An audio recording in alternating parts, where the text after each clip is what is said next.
I am DM Zone. This is Gamers Oasis. Let's get into it. Okay, guys, in this video, I'm going to talk about a specialist that almost became a full-on class, but it did not quite make the status of a class. By class, I mean something the players would play. Of course, I'm talking about the Sage, which, while it remains a specialist throughout all the books of original Dungeons & Dragons, it did see some glimmer, some hope of becoming a class in future books, like in Dragon Magazine and then all the way up in 5th edition type of stuff.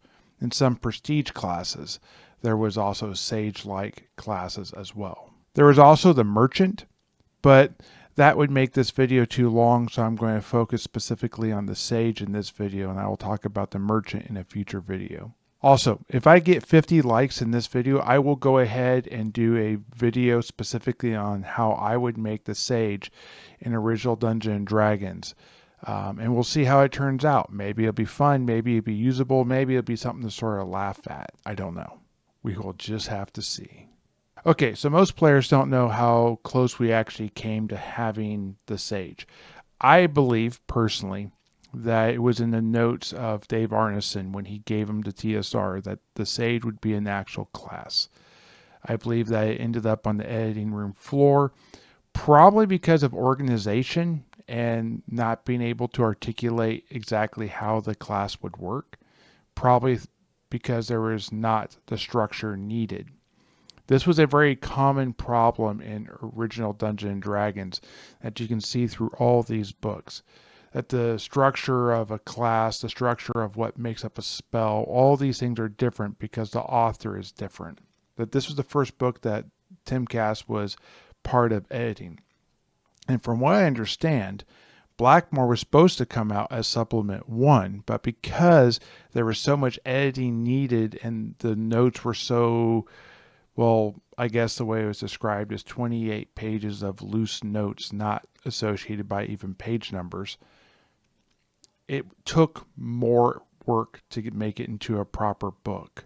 So looking into the original 3 books before Blackmore was actually made and Arneson's input was really taken into consideration for the specialist class of Sage. The Sage is referred to as a specialist. Now, it's not given a whole lot in these original 3 books. It's like a paragraph and a list and a line amount and that type of thing. But the wording that is stated there and the fact that it's specifically for a fighting man and the caution that it describes to the referee about being careful, I really feel like that says there is so much more behind that class than what you read on that paper.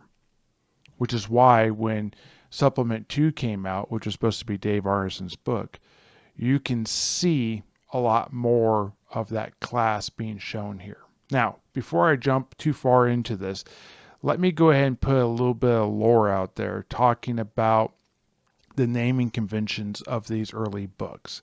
So, we have Greyhawk, we have Blackmore, and there's another one out there called Brownstein. Now, Brownstein was actually the first one. It was made originally by Dave Wesley. Dave Wesley, while he was going to college, met Dave Arneson. They became friends. This is before Dungeons & Dragons was made. Dave Wesley ran games for Dave Arneson, who then made his campaign Blackmore.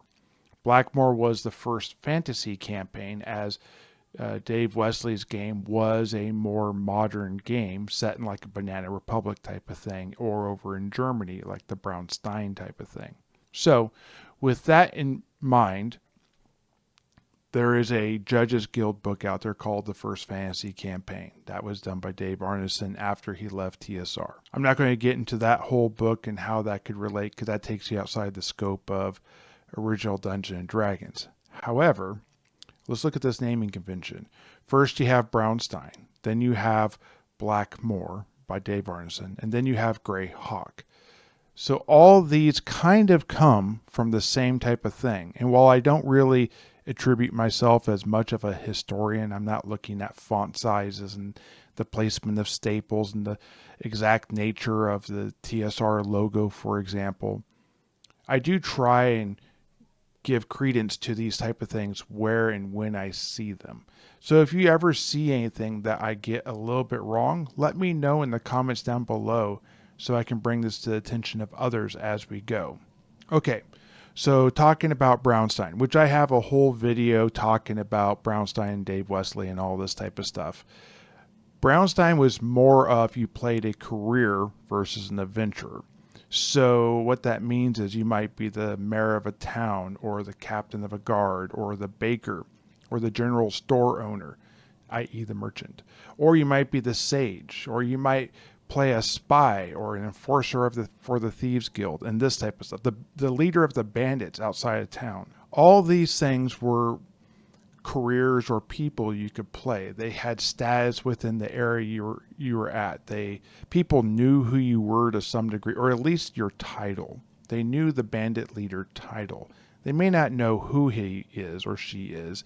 They may not recognize you, but if they found out you were the bandit leader, they'd probably be intimidated. Dave Arneson was the first person in that game to officially die outside of like normal combat means.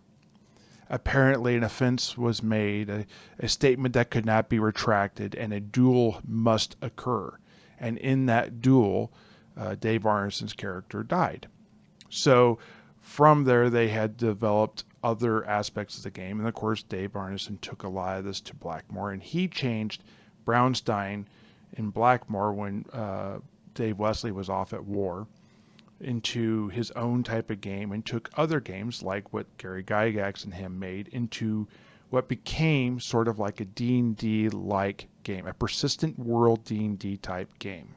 Okay, so let's get back into the Sage. So the Sage was probably, as well as the Merchant, a class that came from this Brownstone type game. In these games, they didn't have official titles. They just kind of said, you're this, and then go figure out what that means. So Dave Arneson gave some structure, some rules, some things to figure out about what the Sage was.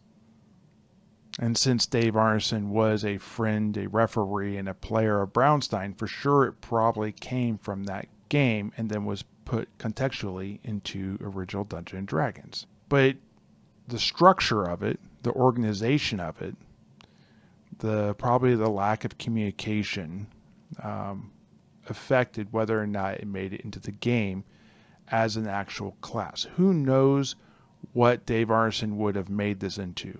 Future versions of this tend to have it more of a magic user, being able to cast spells and do things, which makes sense, I think, versus, a cleric or a fighter or something of that. But I don't necessarily know if it needs that aspect of things. So instead of making it one of these other specific classes, or drawing it like a subclass like a paladin or a ranger, or specifically or an assassin to the thief, they kind of just made it into a specialist. And I think that makes sense. I think there's room to grow into an actual class, but I don't feel like it fits the main pillars as it would normally. But within the specialist line, I think that there are things within it that could have been made into something. For example, in the original rule books, the 3 core rule books, the specialist for Sage took up a paragraph. When Dave Arneson made it, it was 2 full pages. I'm going to kind of go over that, and I'm going to have some slides go by to show the actual pages from my version of the PDF I bought off of drivethrurpg.com. And you guys let me know what you would have done differently in the comments down below, and we'll have more of a conversation there.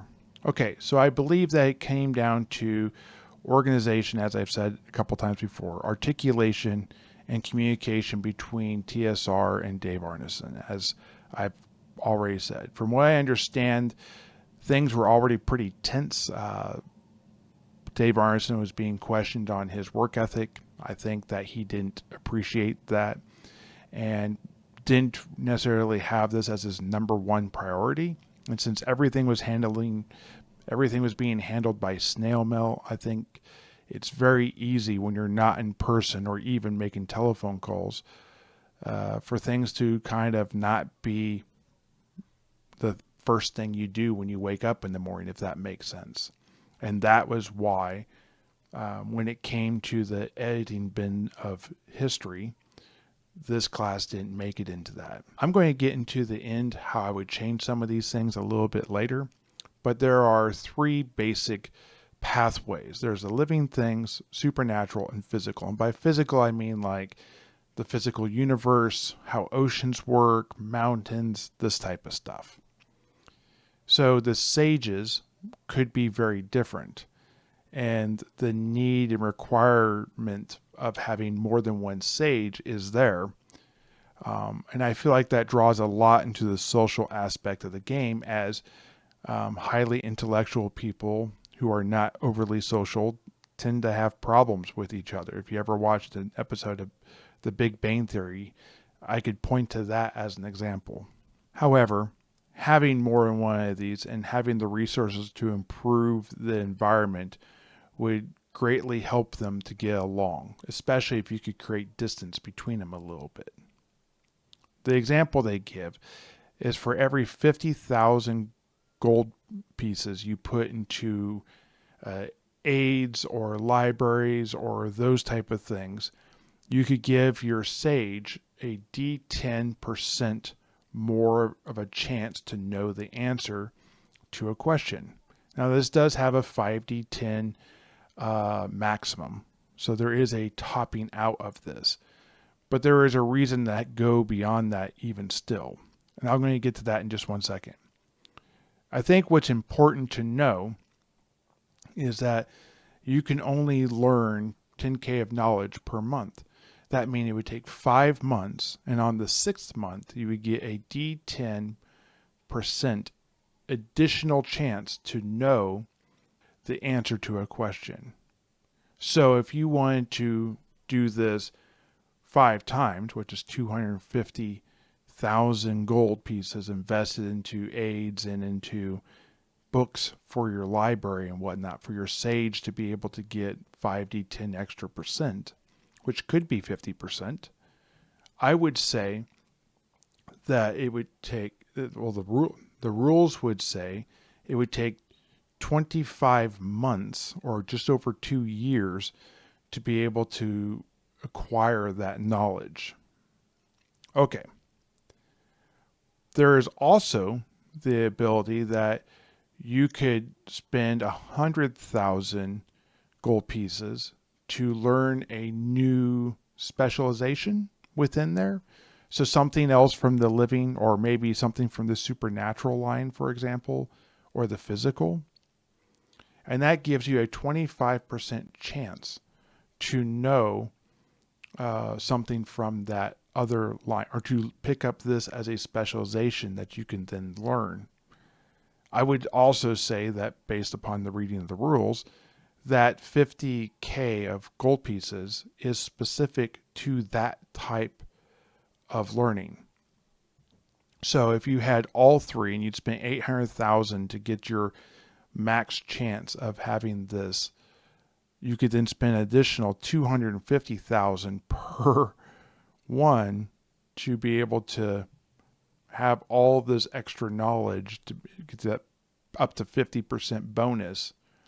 So this is a huge amount of time, money, and everything sync, like space, everything. Defense of this area, you have a lot of things worth a lot of money.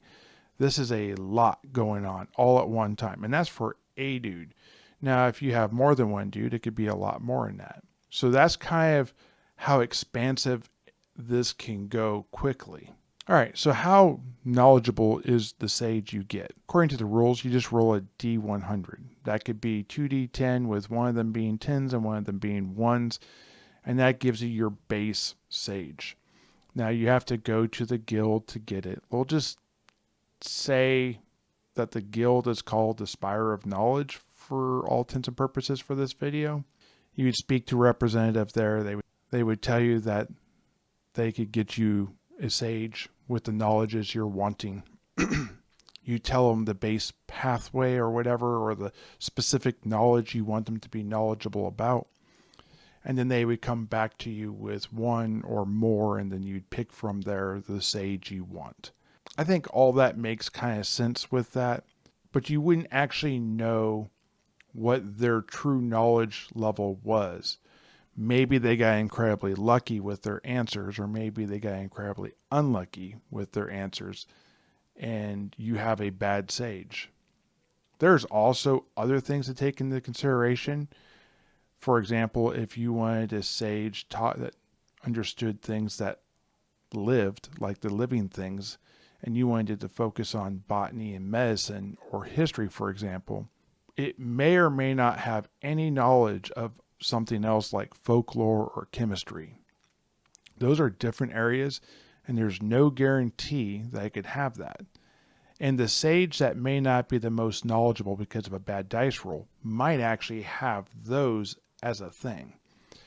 And I think that's kind of fun that is not clear. And I feel like this should be kept separate and secret. Okay, so how it works is your sage, based upon its ability or level, has a chance to know. Okay, so in the right column of this same table, I guess you could say, there is a chance to know. And it talks about that there are things that leave it at you have this chance to know, and then there are things that deduct from it. Things like this is a living thing botany question, and you are a living thing botany person. But if you're asking a supernatural question about folklore, that would be some sort of a deduction, because you may not have supernatural and you may not have folklore as your specialization. So there are deductions within there from your base number. There's also some questions that might have some sort of a time requirement. Now this is left open to the referee, the dungeon master, which I think is a great thing. And depending on how specific or what you're looking for, there could be the need of an actual spell being cast or used, and the spell they make reference to as far as being able to understand this or how much time it would take, or maybe as an assistant for the sage themselves, is the legend lore spell from Greyhawk. And in there it talks about the fact that it would take a percentile of days, so a D100 days, often to bring forth an answer. These answers are normally in the form of a riddle or poem. They're not straightforward, you need X. Okay, so you have a sage, you've started to add things to your library, you started to gain interest, you started to try and expand in different areas. If you spent 400,000 gold pieces, you have a 100% chance, because the percent chance is cumulative. If you have 800,000 gold pieces of books, then you have a 100% chance in 2 areas, and you have all 3 areas. Now you're just trying to improve your ability to learn in those areas. And of course, all of this is being rolled out at 10K per month, taking many months to be able to learn all this type of stuff, up to 40 months, just under 4 years to be able to learn a new area, potentially. Depends on how quickly you learn. So there is a huge amount of time that goes into this. And as I've said before, there is a huge amount of space that could be required, social dynamics. Each one of these people probably need assistance of some nature, whether that is scribes, whether that is protective details like guards, protection for the books, actual librarians, someone to make them food occasionally, unless you have a housing arrangement for their family. You know, this will change the dynamic of your area. So this is starting to go into what is obviously for NPCs. It talks about that Sage loves libraries and the aids they get. They have a loyalty rating, which, you know, a more cared for sage would probably have a higher loyalty rating than an uncared for sage. This goes beyond the 2,000 gold per month that you are paying them. That's probably not purely their pay. That is probably paying the assistants that you have, the guards that you're needed, and this type of stuff. But there's also the element of they have their own alignment. And while most sages would be lawful based upon the nature of a sage, there are going to be some that are neutral and even a few that are chaotic. And while I would say this is regionality specific, I could see some areas where chaotic sages would be more common. While I feel like they'd be more common, I don't feel like they're ever going to be as common as a lawful sage, because the very nature of a sage and being lawful is the fact that it is all based around sort of the community. And the sage, in this case, is kind of referred to as being property of the guild, aka the spire of knowledge. Therefore, they should always command respect and be treated as guests, and you don't want to offend the guild. In a chaotic world, that probably would happen more, and those protections probably wouldn't exist. However, rebel sages, I think, are a thing that could happen. Also, to attack a sage, to break the trust of this, would be to cast yourself into darkness and to accept a chaotic alignment. And the curse that could be put upon you, whether it's to like rot your teeth or worse, would be directly based upon the sage power themselves.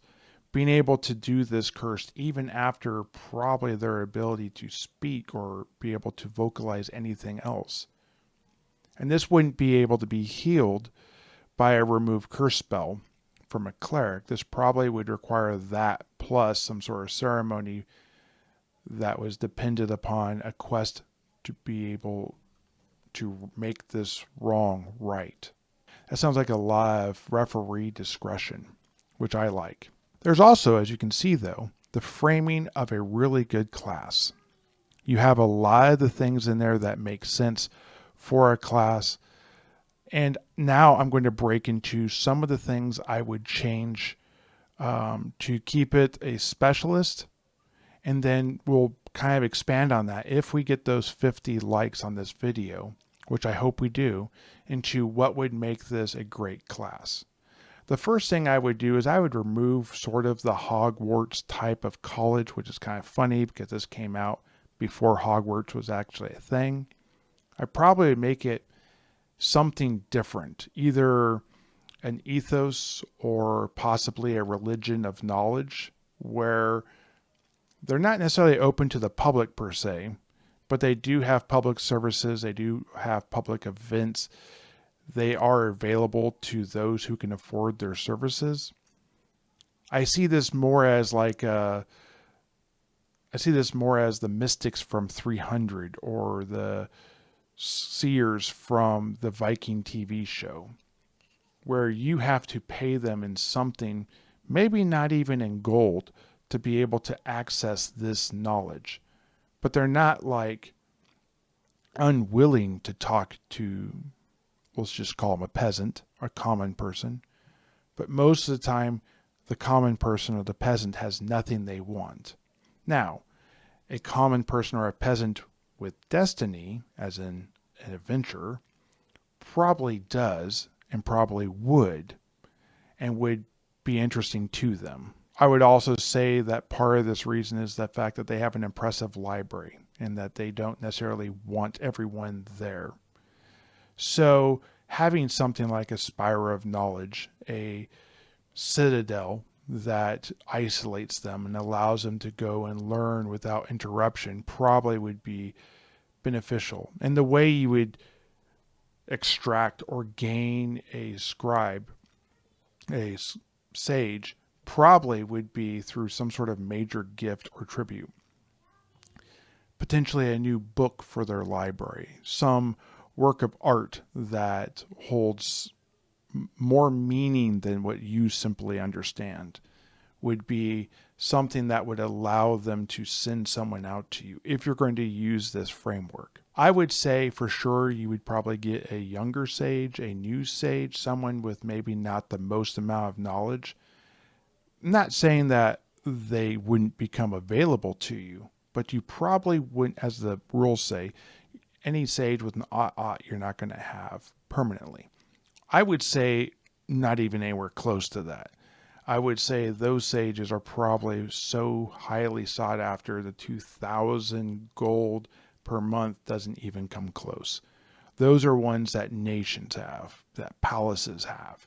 And I'm not saying you can't work towards it, but I feel like that's something you really kind of earn with respect, with time, with having the library already built before you get them, and not adding that later when you have a sage. So some sort of loyalty rating with the spire, for example, could be a thing that you need to have too. I would say the player has no control over the first path. That would be one determined before the player even met the sage. And the sage could already have predetermined paths based upon that role that the player doesn't even know about. And I think the 3 limit is fine. And I think it's okay for the player to try and guide or suggest the direction of the sage to go into. However, as a person who probably understands this, and I'm sure many of my viewers would too, if you are forced to learn something that you don't want to know versus something you do want to know, I think that greatly affects your loyalty towards the subject, or how fast you are going to learn that subject. And I think all of this being kept secret, as far as they like this or they don't like this, until the player and the NPC have some sort of interaction. And then based upon that interaction, the player has an understanding or a belief of what the understanding is, they can make decisions. So while they might buy books to try and persuade their sage to learn, we'll say, about folklore or that type of stuff, well, the sage may not have any desire to learn that. And they may not have knowledge of what else they want to know. So a player could spend 50,000 gold pieces on something the sage doesn't care about, doesn't want to know, and the sage doesn't necessarily know it doesn't know that or want that until it's too late. And now they have to figure out the next area. This has complications and meanings where maybe you lend your sage out to learn something from a fellow who then borrows your sage while you're paying the rent or the mortgage or whatever you want to call it, the payment towards the sage. So your sage has a loyalty to come back to you, potentially with new skills. And if you find that it's a good match and they write to you back, they like this, then maybe you buy the books you need to then entice them to learn that great, faster, or better. And this becomes their new area. I also see that there's a huge potential for traveling monks to be able to send monks out that are scribe monks and maybe some sort of like leadership with it, so that they can scribe a new book and bring it back to you versus going out and trying to find all brand new from ancient sources. I think this makes a lot of sense. And this is nowhere in the rules as far as that goes, but I just love the concept of a band of monks, 3 or 4 monks going to another castle where they've gained allies or friends, or you are allies and friends with the owner of the library, or you've come to some sort of truce where you take 3 or 4 of their monks and they take 3 or 4 of your monks to scribe a book for a certain amount of time, and then you guys go back to political enemies or whatever it might be. And that type of stuff I think is very interesting. I think this also develops your map, your land, your locations, the space between them, and what draws people to certain locations in very important ways. For example, If you own a boathouse on the edge of a swamp and you keep the peace in that swamp so that the frogs aren't going around swallowing people and some sort of elemental temple is at bay, what draws people to your location? I mean, it is a destination, but what draws people to the edge of a swamp? Unless maybe they're chaotic, trying to learn about the temple of elements, which you may or may not want them doing. So maybe you're there to defend people from learning that knowledge. Or maybe there are those who are lawful who want to continue to protect maybe a secret society of people against these elements. And that's what you're there for. I don't know. I think this adds so much depth to the game while just in the specialist. I'm not sure where a player would fit into this. There would for sure be a lot of downtime. And I think the big question is, when you're out adventuring, what would that look like? Now, what else would I remove? I would probably remove the restriction that only fighting men can use this. I think that's unnecessary restriction. I think that this could be a shared sage between nobles and lords and either other adventurers within and without of your party to help cover the cost of what they know. Now, what would that look like? Let's say we're going to use one of my gods. So we have the traveling god, right? It's a neutral god in my world. The traveling god normally operates with just shrines because it's not a major god. However, the traveling god could have influence in different sages in different areas so that they can learn more. It is sort of a god of knowledge, a god of seeking, where they would want to be able to access occasionally the sage to be able to learn more about other areas or different things. And I think that makes a lot of sense. I think the god of light would like to have an alliance of people who are lawful, who are fighting the elements of chaos or maybe just elements like fire, earth, water. Maybe they're out there to fight against giants. And while they're not a single group, there's a bunch of them. And they're trying to figure out why Rodimus Keep is considered cursed. And what does the Rodimus Keep have that drew Lycanthrope to it? I think things like this would be very interesting in a long-lasting campaign. Okay, guys, I think I've droned on long enough about this subject. Let me know in the comments where I went wrong, what I got right, what I didn't get right, what you would add, and I hope you guys have a great day and keep rolling those dice. Bye.